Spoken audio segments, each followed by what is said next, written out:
गोवा के governor Shri PS Sreedharan Pillai जी, यहाँ के लोकप्रिय युवा मुख्यमंत्री वैद्य प्रमोद सावंत जी, केंद्रीय मंत्री सर्बानंद सोनोवाल जी, श्रीपद नाइक जी, डॉक्टर महेंद्र भाई मुजप्परा जी,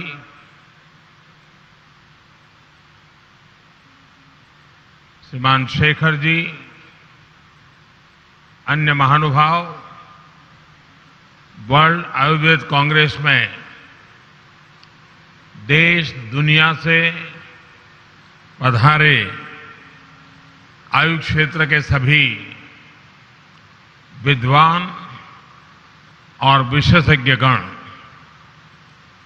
अन्य सभी महानुभाव, देवी और सज्जनों, मैं गोवा की खूबसूरत धरती पर वर्ल्ड आयुर्वेद कांग्रेस के लिए देश विदेश से एकत्रित हुए आप सभी साथियों का स्वागत करता हूं। वर्ल्ड आयुर्वेद कांग्रेस की सफलता के लिए मैं आप सभी को हृदय से शुभकामनाएं देता हूं। ये आयोजन एक ऐसे समय में हो रहा है जब भारत के आजादी के अमृतकाल की यात्रा शुरू है। अपने ज्ञान, विज्ञान और सांस्कृतिक अनुभव से विश्व के कल्याण का संकल्प अमृतकाल का एक बड़ा लक्ष्य है और आयुर्वेद इसके लिए एक मजबूत और प्रभावी माध्यम है। भारत इस वर्ष G20 समूह की अध्यक्षता और मेजबानी भी कर रहा है।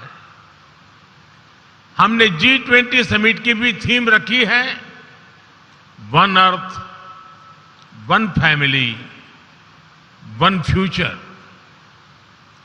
ऐसे ही विषयों पर आप सभी वर्ल्ड आयुर्वेद कांग्रेस के इस आयोजन में चर्चा करेंगे। पूरे विश्व के स्वास्थ्य के लिए विमर्श करेंगे। मुझे खुशी है कि दुनिया के 30 से ज्यादा देशों ने आयुर्वेद को ट्रेडिशनल मेडिसिन के एक सिस्टम के रूप में मान्यता दे रखी है। हमें मिलकर इसे और ज्यादा से ज्यादा देशों तक पहुंचाना है, आयुर्वेद को मान्यता दिलवानी है। साथियों, आज मुझे यहां पर आयुष से जुड़े 3 इंस्टीट्यूट्स के लोकार्पण का अवसर भी मिला है। मुझे विश्वास है all India institute of Ayurveda Goa, national institute of यूनानी मेडिसिन गाजियाबाद और national institute of homeopathy Delhi, ये तीनों आयुष हेल्थ केयर सिस्टम को नई गति देंगे। साथियों, आयुर्वेद एक ऐसा विज्ञान है जिसका दर्शन, जिसका मोटो है सर्वे भवन्तु सुखिनः, सर्वे सन्तु निरामया, यानी सबका सुख, सबका स्वास्थ्य। जब बीमारी हो ही जाए तब उसके इलाज के लिए मजबूरी नहीं बल्कि जीवन निरामय होना चाहिए, जीवन बीमारियों से मुक्त होना चाहिए। सामान्य अवधारणा है कि अगर कोई प्रत्यक्ष बीमारी नहीं है तो हम स्वस्थ हैं। लेकिन आयुर्वेद की दृष्टि से मैं स्वस्थ होने की परिभाषा कहीं व्यापक है। आप सब जानते हैं कि आयुर्वेद कहता है समदोष समाग्निश्च समधातु मलक्रिया प्रसन्न आत्मेन्द्रिय बना स्वस्थ इति अभिधीयते।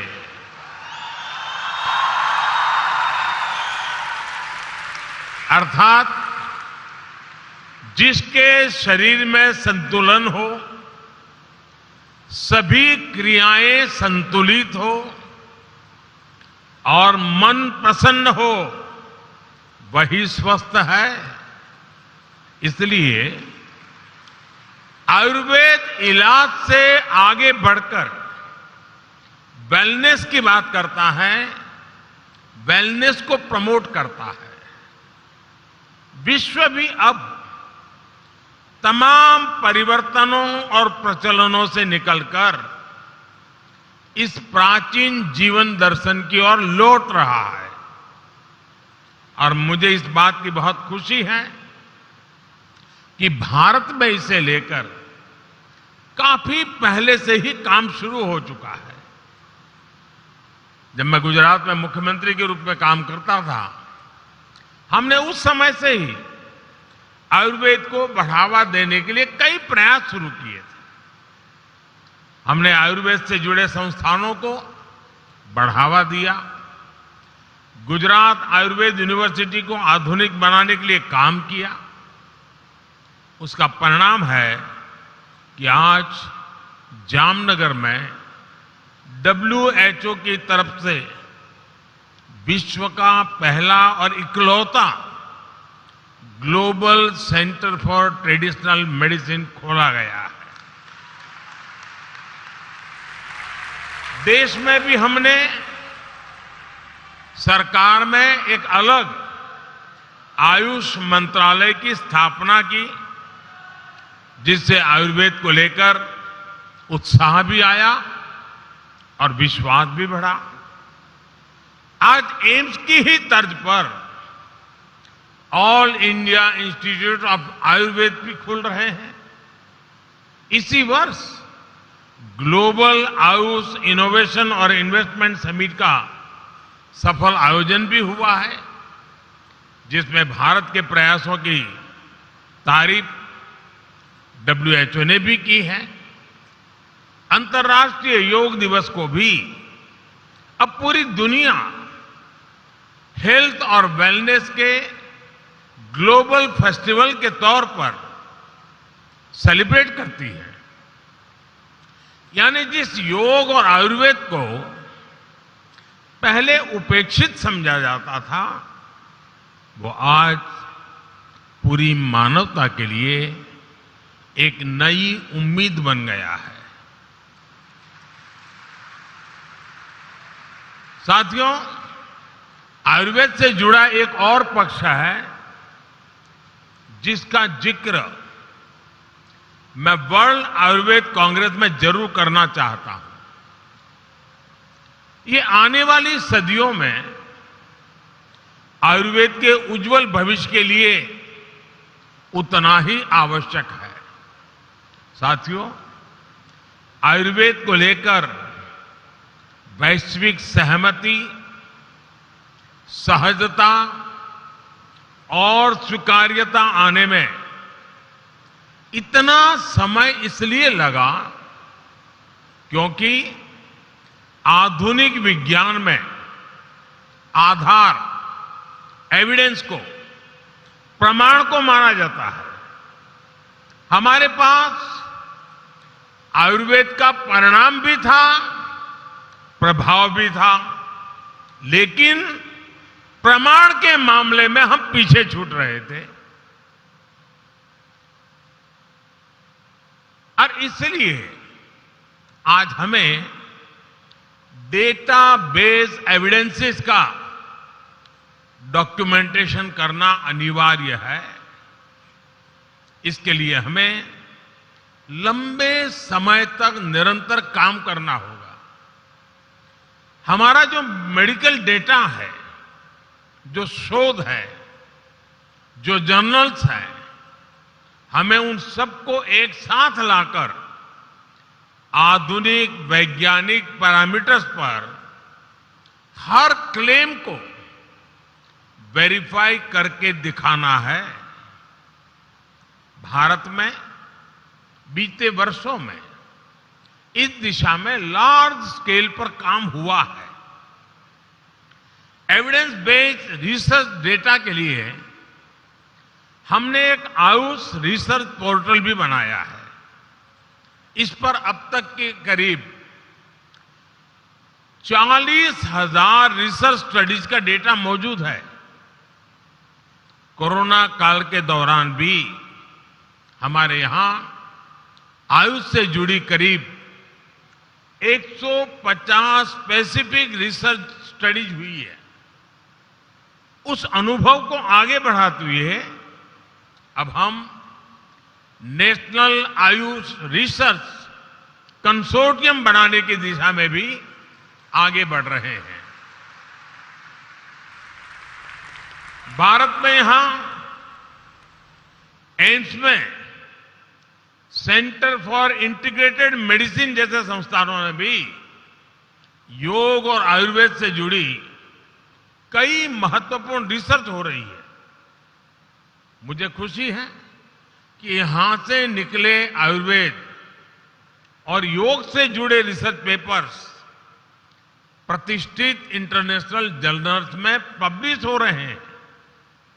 हाल फिलहाल में journal of American college of cardiology और न्यूरोलॉजी जर्नल जैसे सम्मानित जर्नल्स में कई रिसर्च पेपर्स पब्लिश हुए हैं।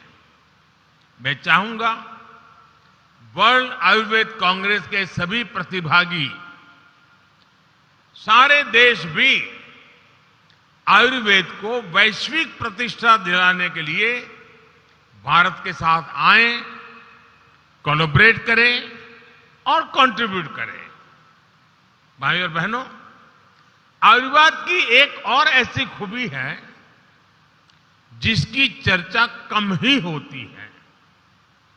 कुछ लोग समझते हैं कि आयुर्वेद सिर्फ इलाज के लिए है, लेकिन इसकी खूबी ये भी है, आयुर्वेद हमें जीवन जीने का तरीका सिखाता है।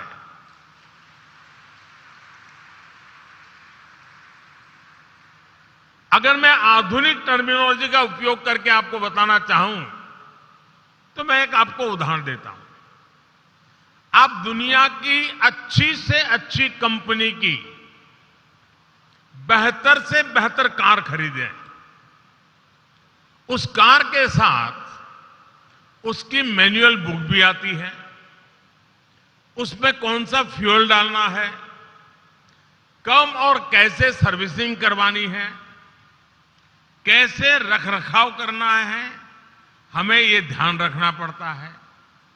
अगर डीजल इंजन कार में पेट्रोल डाल दिया तो गड़बड़ तय है। इसी तरह आप अगर कोई कंप्यूटर चला रहे हैं तो उसमें उसके सारे हार्डवेयर और सॉफ्टवेयर ठीक काम करने चाहिए। हम हमारी मशीनों का ख्याल तो रखते हैं, लेकिन हमारे शरीर को कैसे खाना, क्या खाना, कैसा रूटीन, क्या नहीं करना चाहिए, इस पर हम ध्यान ही नहीं देते हैं। आयुर्वेद हमें सिखाता है कि हार्डवेयर सॉफ्टवेयर की तरह ही शरीर और मन भी एक साथ स्वस्थ रहने चाहिए, उनमें समन्वय रहना चाहिए।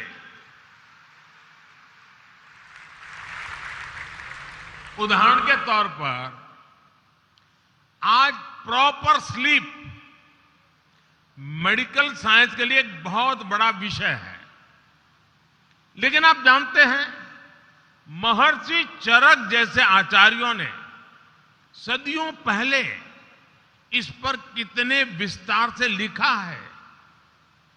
यही आयुर्वेद की खूबी है। साथियों, हमारे यहां कहा जाता है, स्वास्थ्यम परमार्थ साधनम, अर्थात स्वास्थ्य ही अर्थ और उन्नति का साधन है। ये मंत्र जितना हमारे व्यक्तिगत जीवन के लिए सार्थक है, उतना ही प्रासंगिक अर्थव्यवस्था के नजरिए से भी है। आज आयुष के क्षेत्र में असीम नई संभावनाएं जन्म ले रही है। आयुर्वेदिक हर्ब्स की खेती हो, आयुष मेडिसिन की मैन्युफैक्चरिंग और सप्लाई हो, डिजिटल सर्विसेज हो, आयुष स्टार्टअप के लिए इनमें एक बड़ा स्कोप है। भाइयों और बहनों, आयुष इंडस्ट्री की सबसे बड़ी ताकत यह है कि इसमें हर किसी के लिए अलग अलग तरह के अवसर उपलब्ध हैं। उदाहरण के तौर पर आज भारत में आयुष के क्षेत्र में करीब 40,000 ऐसे एमएसएमई, लघु उद्योग अनेकविध प्रोडक्ट दे रहे हैं, अनेकविध इनिशिएटिव ले रहे हैं। इनसे लोकल इकोनॉमी को बहुत बड़ी ताकत मिल रही है। 8 साल पहले देश में आयुष इंडस्ट्री करीब करीब 20,000 करोड़ रुपए के आसपास ही थी। आज आयुष इंडस्ट्री करीब करीब 1.5 लाख करोड़ रुपए के आसपास पहुंच रही है। यानी 7-8 वर्षों में करीब करीब 7 गुना ग्रोथ। आप कल्पना कर सकते हैं आयुष अपने आप में कितनी बड़ी इंडस्ट्री, कितनी बड़ी इकोनॉमी बनकर उभर रहा है। आने वाले समय में इसका ग्लोबल मार्केट में और बड़ा विस्तार होना ही है। आप भी जानते हैं कि ग्लोबल हर्बल मेडिसिन और स्पाइसेस का मार्केट $120 बिलियन यानी करीब करीब 10 लाख करोड़ रुपए के आसपास का है। ट्रेडिशनल मेडिसिन का यह सेक्टर निरंतर विस्तार ले रहा है और हमें इसकी हर संभावना का पूरा लाभ उठाना चाहिए। ग्रामीण अर्थव्यवस्था के लिए, हमारे किसानों के लिए कृषि का एक पूरा नया सेक्टर खुल रहा है, जिसमें उन्हें काफी अच्छी कीमतें भी मिल सकती हैं। इसमें युवाओं के लिए हजारों लाखों नए रोजगार पैदा होंगे। साथियों, आयुर्वेद की बढ़ती लोकप्रियता का एक और बड़ा पक्ष आयुर्वेद और योग टूरिज्म भी है। गोवा जैसा राज्य जो टूरिज्म का एक हब है, वहां आयुर्वेद और नेचुरोपैथी को प्रमोट करके टूरिज्म सेक्टर को और नई ऊंचाई दी जा सकती है। All India institute of Ayurveda, Goa इस दिशा में एक अहम शुरुआत साबित हो सकता है। साथियों, आज भारत ने दुनिया के सामने वन अर्थ वन हेल्थ एक फ्यूचरिस्टिक विजन भी रखा है। वन अर्थ वन हेल्थ का मतलब है हेल्थ को लेकर एक यूनिवर्सल विजन। चाहे पानी में रहने वाले जीव जंतु हो, चाहे वन्य पशु हो, चाहे इंसान हो, वनस्पति हो, इन सबकी हेल्थ इंटरकनेक्टेड है। हमें इन्हें आइसोलेशन में देखने की जगह टोटलिटी में देखना होगा। ये होलिस्टिक विजन आयुर्वेद का, भारत की परंपरा और जीवन शैली का हिस्सा रहा है।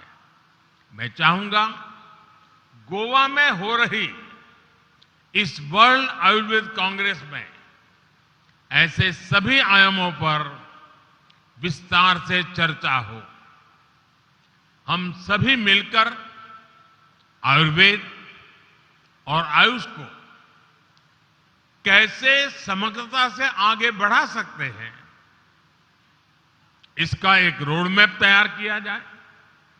मुझे विश्वास है आपके प्रयास इस दिशा में जरूर प्रभावी होंगे।